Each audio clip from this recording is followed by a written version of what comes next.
ये है दिल्ली दर्पण। अब देखो, अरे हरीश भट्ट के नाम पे होगा ये मुझे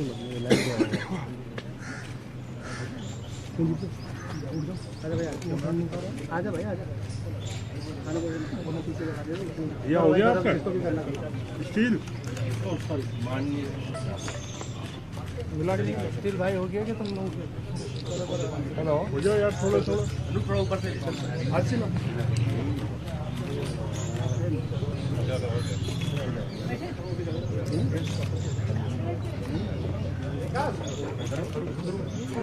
हो गया आपका थोड़ा मैम एक बार आ जाइए सर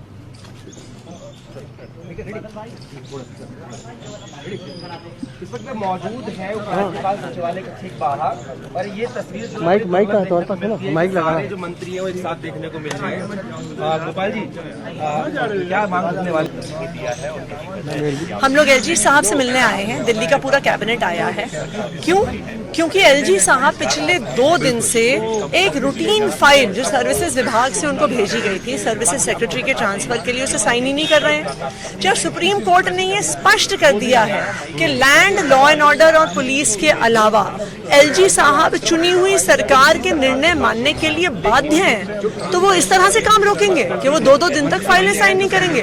तो हम एलजी साहब से निवेदन करना चाहते हैं कि वो जल्द से जल्द फाइल साइन करें और दिल्ली की चुनी हुई सरकार के काम को ना रोकें।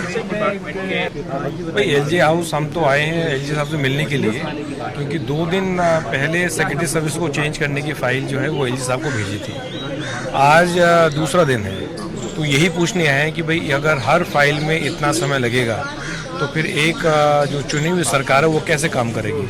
अगर चुनी हुई सरकार अपना सेक्रेटरी को ही चेंज नहीं कर सकती है तो फिर किस प्रकार की गवर्नेंस है और गवर्नेंस कैसे होगी। कॉन्स्टिट्यूशन बेंच जजमेंट के बाद ये स्पष्ट है कि एलजी साहब के पास 3 रिजर्व सब्जेक्ट जो हैं police, land and law and order को छोड़ के बाकी जितने भी इश्यूज हैं, जितने भी जो सब्जेक्ट्स हैं, वो सब में गवर्नमेंट के पास पूरे अधिकार हैं और एलजी साहब जो हैं वो एड एंड एडवाइस से बाउंड हैं।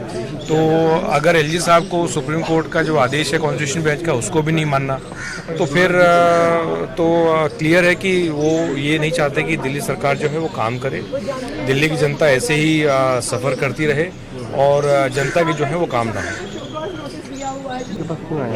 आज एलजी साहब से हम लोग मिलने आए हैं क्योंकि पिछले 2 दिन हो गए सौरभ भारद्वाज जी ने सर्विस सेक्रेटरी की फाइल भेजी हुई है, वो नहीं की है। 2 दिन हो गए और कॉन्स्टिट्यूशनल बेंच ने अपने ऑर्डर्स में क्लियरली ये बोल दिया है कि लॉ एंड ऑर्डर, पुलिस और लैंड को छोड़ के जितना भी काम है, जितनी भी पावर्स हैं, वो दिल्ली और एलजी साहब को जो काम करना है वो कैबिनेट के एड एंड एडवाइस पे करना है। और 2 दिन हो गए तो हम सब लोग उनसे ये रिक्वेस्ट करने आए कि 2 करोड़ दिल्ली की जनता ने अरविंद केजरीवाल गवर्नमेंट को चुना है और कॉन्स्टिट्यूशनल बेंच ने अपना साफ साफ निर्णय सुना दिया है, तो उस पर अमल करें और उस फाइल को जल्दी क्लियर कर दें। और अभी दिल्ली सरकार के जो है अधिकारियों को ऐसा भी मतलब यहाँ से फोन भी जा रहे हैं कि गवर्नमेंट का काम ना करे, गवर्नमेंट की ना सुने, तो क्या वो इस चीज़ का इंतज़ार कर रहे हैं, किसी ऑर्डिनेंस का इंतज़ार कर रहे हैं सुप्रीम कोर्ट्स के ऑर्डर के खिलाफ लाने, MH लाने का क्या इंतज़ार कर रहे हैं। तो हम तो उनके पास आज इसीलिए उनसे पूरी कैबिनेट मिलने आई है कि सर्विसेज के काम को ना रोके, दिल्ली की 2 करोड़ जनता के काम को ना रोके। देखिए, जो बात सबके सामने आ रही है वो ये है कि सुप्रीम कोर्ट की कॉन्स्टिट्यूशनल बेंच की जजमेंट के बाद केंद्र सरकार काफी परेशान है, काफी नर्वस है और वो इस बात से परेशान है कि अगर चुनी हुई सरकार के मुख्यमंत्री अरविंद केजरीवाल के पास ये सारे अधिकार आ गए तो केंद्र का दिल्ली की सत्ता पे जो कब्जा है वो हट जाएगा। इसीलिए बैकडोर से एक षड्यंत्र के तहत ये बात सुनने में आ रही है कि केंद्र सरकार, एलजी साहब सब मिलके एक ऑर्डिनेंस लाने की तैयारी कर रहे हैं ताकि सुप्रीम कोर्ट के इस आदेश को किसी तरीके से बाईपास कर दिया जा सके, किसी तरीके से दिल्ली की सत्ता के ऊपर कब्जा केंद्र सरकार का रह सके। और इसीलिए जो है आज हम लोग एलजी साहब से भी मिलने आए हैं कि आप इतने दिनों से एक फाइल पे क्यों बैठे हैं, एक एक ट्रांसफर पोस्टिंग की फाइल पे 8 से 10 दिन कैसे लग सकते हैं। लेटेस्ट खबरों के लिए सब्सक्राइब करें हमारा YouTube चैनल या फिर लॉग ऑन करें www.delhidarpantv.com। खबरों की कवरेज और विज्ञापनों के लिए संपर्क करें इस नंबर पर।